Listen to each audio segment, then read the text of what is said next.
Greetings. It's March 21st, which is a great day. I don't know, for some reason I think of Archangel Michael. But, I'd like to go quantum with you, if I may, concerning the times that we've lived through, and the fact that George H.W. Bush was the king of the dark sun. So, his funeral was very significant. This is the day that was picked. So do numerics. There's the man. And his kin of, the story.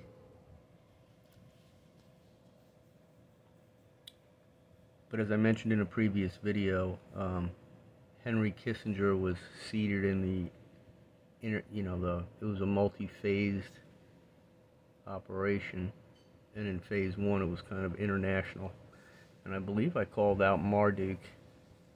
I don't know who's, you have to go with names of lore, and I mean, how high soul swaps go, I'm going to tie into this, but I want to discuss the characters that we've been talking about. So it looked to me like Kissinger was in meditation before the ceremony began of the body going where it needed to go. Later in the ceremony, George Bush's son, this guy, handed a coin. Let's see who was in the row. Well, she's dead already. He's dead. He was there. He was there. I don't know where he is. And Jebby was over with him. But I'm saying that Kissinger was in the predecessory portion of the international side. He was sitting in the rear, and he was in meditation. Probably with Bush, about where everything's going. Let's make sure, I don't know. But what occurred during the ceremony is, in front of everybody, abracadabra, Bush gave Trump a coin. Now, Bush has given pieces of candy or some other crap to Michael Obama, just as Baphometic love, and it's sweetly accepted.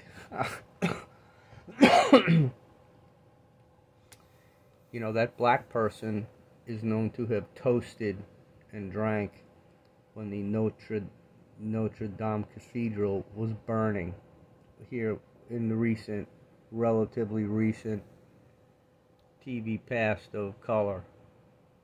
She did. Michelle, she. Come on. I mean, come on. That's what we know. You have to, know and accept it. Joan Crawford has risen from the grave. Okay, that's Michelle Obama. Meat suit. Pineal gland upstairs and downstairs, if you know what the Pope might be thinking. With his cap, no less. And you have to forgive her. Him. He. We. At this point, we don't know where we're going. But I'm back to the funeral and the circumstance of the coin handoff to Donald Trump from Bush, with the other presidents in close proximity who all received an envelope that's from George Sr. that said, we, you and me, know everything. That's John 17:22 right there. Give them what we have. Well, we're supposed to know it because we vibrate high, and I'm explaining this to you right now because we love it over it, and we say because we're going to close the book on it and live forever, if you're with me. Now, before you start laughing too much, because the guidance is to laugh, which I've known, we have patron saints and archangels that are in the laughter business. on the way to the guillotine if you're not laughing your ass off. Hang on a minute.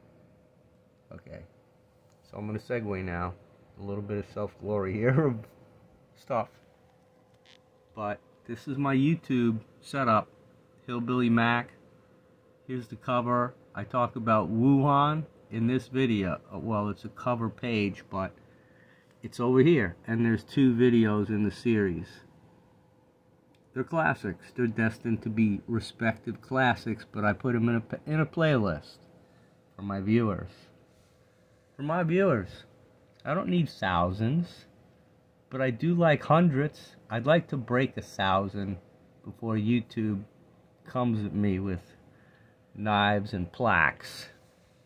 You know, these guys with the records. Oh, and you know, good for them, because they got the audience. But they get you. And you want to do better with the YouTube guys. You want to be on the high ground at the meeting. So, this was another video I did on Sam the Illusionist. Did a channeling, and we know the Chinese have an artificial sun. But to get back to Trump, okay, here's my suspicion. There are soul swaps that occur, and you know, whoever was riding George H.W. Bush high self, to me they sort of hit the jackpot as far as the way that it works. When you make that dedication going the way you do, you retain your prominence to do it again. Look at Mark Zuckerberg, who has been permitted to exist as a... Mark Zuckerberg is human. Let's not kid ourselves about who we are. Clones or whatever there might be. We're walking third density with awareness of dreams, as is Mark Zuckerberg in his wishes for what he wants to do with us in Meta. But he's Midgley, Thomas Midgley. He invented all this bad oil-related stuff. And look at Amelie Arena and the blackness of the lightning and the darkness of the Jeb Bush invocation after 9/11. Because it's dark. Anti-creator, just dark devotion, and it's relived. Because those grounds at that hockey rink specifically were primordial, and whatever the vibe is, it lasts and comes back. And there's residuals, and Selovanov in his banana suit, you know. Selovanov was a piece of work. He was a good hockey player, you know. He was a hard charger, and that guy was freaked out at the new hockey arena. I'm just telling you the truth. He was Esposito's son-in-law, so that's pseudo-illuminated. Hey, I get to do, like, say weird stuff in the media, and he could play hockey, as could Phil. There's a statue of Phil Esposito out there. I like Phil Esposito. I have met the man. And he's a businessman. Because I will tell the story right now. There's a place in South Tampa called Mad Dogs and Englishmen. It's right on McDill Avenue. Still exists now. They had English beer on tap. And myself and a guy named Chuck used to go there all the time to hang out. Good vibe. Classic place, man. It's got the porch. It is of lore. The guy that ran it is some British guy who claims some heritage. And I'll tell you what, he had all the British whoop-de-doo to go with it. And he had good beer. And I like the guy. You can find his name out. I will. If I think to do it, I'll put it in the description. So in walks Esposito with a girl. And the place only had 10 people in it. It could seat and stand 30 to 40. Not more than that. But it had, you know, a couple people because it was 4 o'clock or whatever. So he comes in to eat, and I go, Phil, like I know him, and he's like, oh shit. And he goes, they sit him by the wall. I said, man, that was stupid. So 5 minutes later, the waitress came over and said, hey, Phil said you could go talk to him. Because I guess he realized I calmed down and, you know, I behaved properly for a guy that really, shit, Phil Esposito. Because this guy Chuck was a hockey fan as well. We had been to the new team playing over in St. Pete and had rolled our tickets over to the Tampa side. So this was when Brian Bradley was playing for the Lightning. So it's way back in the 90s. And I go over to Esposito. We had a quick chat about my agenda was to reinforce the fact that Steve Vickers was a tremendous pound-for-pound fighter in hockey. Because he played for the Rangers, and he was a Golden Gloves guy. And I just remember when I got HBO, Madison Square Garden, and the guy sweeping up in the 70s, the Golden Gloves were like a thing. It was raw boxing without a bunch of stuff. It was just guys fighting. And Vickers was a Golden Gloves champion, and he was playing hockey. So when he fought, it wasn't... I played a lot of hockey games and had a lot of hockey fights. And there's video on YouTube of Vickers putting a guy down. And it wasn't the only time this one happened to make it. But when Vickers fought, he squared off, picked his spot, and the refs had to stop it because he was going to break a jaw and not get hurt. So I give him a lot of credit. And I just want to say that in introducing that whole topic to Esposito, he proceeds to tell me, you know, and I really love him for this. He says, you know, the greatest, first of all, he said of Vickers, oh, you mean Sarge? So that was his, I guess, clubhouse nickname, which is a great nickname, Sarge. Because you wouldn't think it, but in hockey, you know, that's a good nickname. You know, just go there. And so in all that light of, hey, you want to talk fighters, I can talk fighters. This is Esposito. Phil Esposito told me this.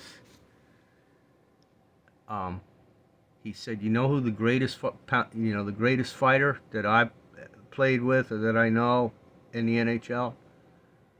And of course, I'm like, no, who are you going to say? And he said, Gordie Howe was, you just did not mess with a guy like that. Gordie Howe, lumberjack, kind of like Bobby Hull, you know, just, hey, that level of, what is it? Germanic, you know. But it was just interesting about all that. So to bring Esposito back into this, they got a statue of this guy at that arena. And the last part of my personal meeting with him was that he dragged the story to Brian Bradley. And my daughter was a big hockey fan. We went to the games all the time when she was very young. And we did the skate on the ice thing back then. And she met Brian Bradley. And it was all Katie of 8 years old and not even in braces yet on skates. And Brian was, you know, he's a good guy. He was very, he looked very, you know, male, handsome. Hey, look at you. But so Esposito was about Bradley and his contract because they were in renegotiations. And he was just, whatever, about Bradley and his what Esposito was considering true value in a person-to-person conversation with me. And I thought Bradley was good, you know, for the era.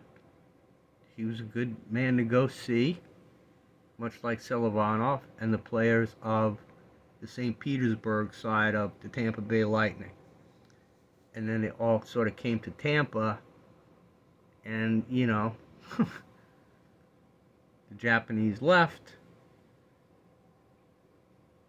and along comes the guy who's got half Tampa developed now, and the Lightning are a part of all that. And Jeb Bush invoked the Holy Spirit. Whatever you want to call those words, he uttered them out of his to an audience of military war drum. Let's go. So I say that because there's something to be said for collective will and pretend unity. Because he had fear when he was speaking those words. He was out of place. But, you know, he wasn't a bad governor. I could put on my old hat with Mr. Education and his conservative values as a Florida governor. Keep the taxes low, and let's let Disney make the money through the tourism. So it's an easy state to govern. Look, Charlie Crist, I mean, Florida makes its own money on the tourism. People make money, and the state, it's a self-perpetuating private whoop. Everybody's in. So the tax value should be disgustingly low to nothing. Like, what do you need DeSantis for? And if you turned every state into sort of the same idea, like, hey, go visit the place and bring what you truly deserve there while you're there and share it, and, you know, this is where we're going to with New Earth. So we're closing out this storyboard, but Donald Trump made his speeches and he took the coin from Bush. So my postulation is, if there's a high self switch out that occurs and has been going on, because it's alleged that Putin had one, go Stalin, and it's alleged that Karl Marx is actually potentially in the Fabian Lodge in Switzerland someplace, having slowed down his cuckoo clock to, hey, I wrote the illuminated document, and now I'm dwelling to get to watch the whole thing happen. They freaking wind their clocks backwards or whatever they do. It's fine with me. So what I'm saying is, these people are all in our collective, and they have to explain things to everybody else so we can be on the same page. I would say verbally, if you're going to be ascending, we're going to be walking around in like communication that'll keep getting better, and the truth is at the heart of the dialogue of everything. So you're not getting away with anything. If you vibrate in love, everybody gets to know it. So if you have unconditional love, you got to give it up. You got to give up your everything. All that, especially if they voted for you and then you did that. I mean, come on. It's truth time. And along with that comes immediate forgiveness. Because then we all have the aha moment. See, I know it all. Well, I don't know it all already. Far from it. Far from it. But I'm the guy who's trying to tell everybody, you know, Nostradamus could tell time. And way back then, he said the trumpet conceals the madness. And it just so happens COVID is the heart of the madness. And Trump did warp speed, orange, code orange. Then 6th January came and went. And the Bush funeral occurred in 2018, mid-Trump. And everybody else in contention was told they know everything. And Trump got the coin. So Trump knows what's in the letter. And he just had this. Okay? So there's nothing stopping him from his destiny. And we know that Donald Trump is an ascended master. So, well, he's kind of he was a personality that knew he was going somewhere. And so, as you've watched him be truly, his high self learned compassion. And so for him to, where I'm trying to go with this, for all other ascended masters who understand what I'm talking about, is, did George Bush do a high self lob into Trump as a primary rider? Because you would assume that Hitler went to Bush, like with the handoff of, oh, the one who rides is the rider of the control factor of everything. And there's ENLIL and ENKI, so there's all these players, and I don't have clarity on all of it, but I do know that Trump's in the middle of all this. John Trump got Tesla's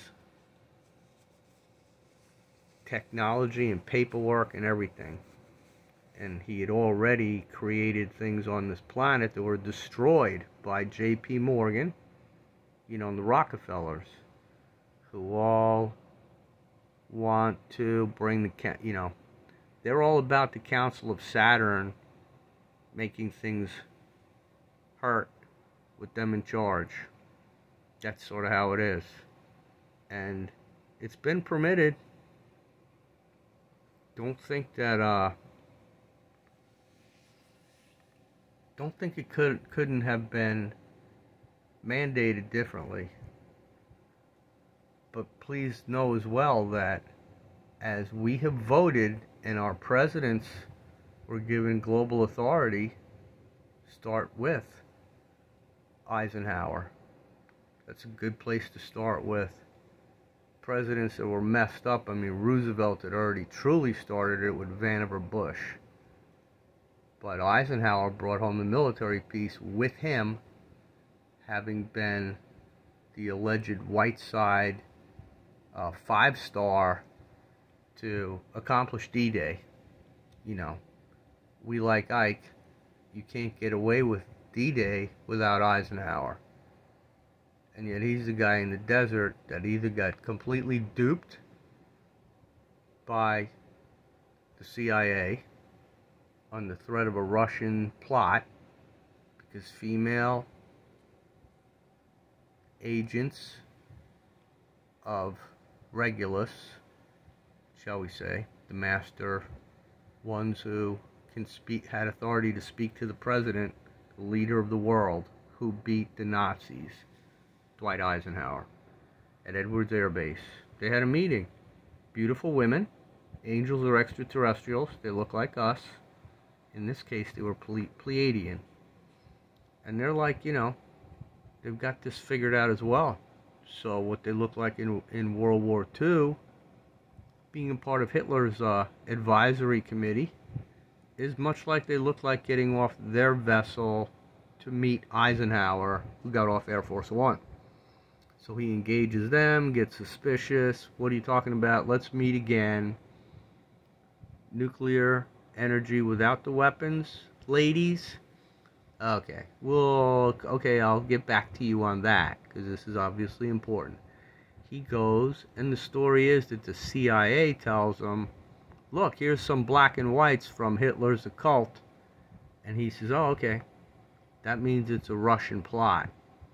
So there's a logic default there, but it gives him, when you learn as much about this space meeting, he is alleged to have had a second meeting with them and said, I know all about you, it's a Russian plot, no deal.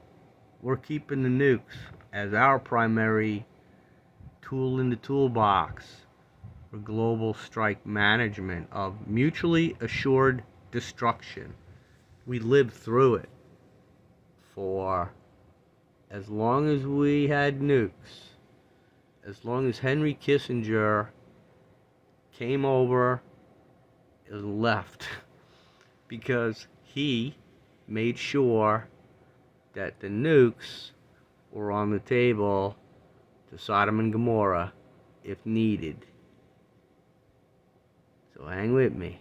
Sodom and Gomorrah was a nuclear war of ENLIL and ENKI. So if you want to go with critter names that precede Marduk, you've got two generational relatives that don't particularly, they get along for the sake of getting along. And it's a long haul. It's a long haul.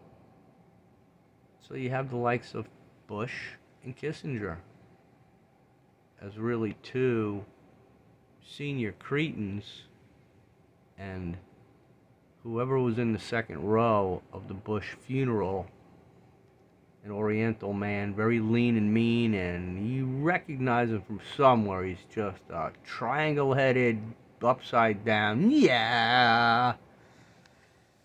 I'm going Marduk on that one. And so, I think I'm deducing that you have Bush as the ENLIL equivalent, like, yeah, bring it. But he's the black, he's the strike force when the time comes, appreciating the harvest. And Kissinger, he's more of an enky-denky, diddly-dot, comes with the pandas. Strategery, massive strategery out of him to, during the era, pre-position us for another Sodom and Gomorrah with, tactical nuclear weapons. Again, I said it before and I'll say it again. I got trained on how to do a backpack nuke in the 101st. Which is, it was another day. Oh, I get to do this. It's going to do what? Okay, and at what point do I need to run? Okay, great. We're going to get refresher training on this, right? If we ever have to do it? Okay, thanks.